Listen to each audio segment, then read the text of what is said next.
नमस्कार मित्रांनो, संकल्प न्यूज चॅनलवरती आपल्या सर्वांचं पुन्हा एकदा सहर्ष स्वागत। आताच्या क्षणाची सर्वात मोठी आणि महत्त्वाची बातमी समोर येत आहे। सविस्तर बातमी जाणून घेण्यापूर्वी आपण जर चॅनलवरती नवीन असाल तर चॅनलला सबस्क्राइब करा, बेल आयकॉन प्रेस करा। महाराष्ट्र विधानसभा निवडणुकीची लगबग सुरू झाली आहे। पुढील काही दिवसात निवडणुकीचा कार्यक्रम घोषित होण्याची शक्यता आहे।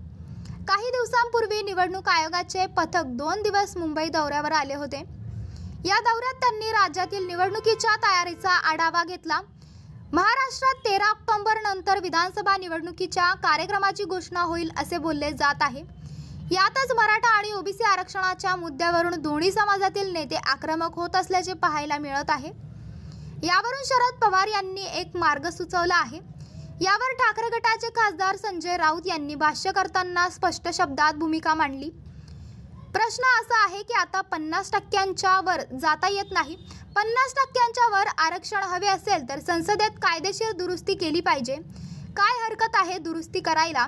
आता 50% पर्यंत आरक्षण आहे, जाऊ द्या 75% पर्यंत। एक काळ असा होता की तमिळनाडू राज्यात आरक्षण जवळपास 78% पर्यंत होते। तमिळनाडूत 78% होऊ शकते तर महाराष्ट्रात 75% का होऊ शकत नाही? 50 आता आहे, 75% करायचे असेल तर 25% वाढवावे लागेल।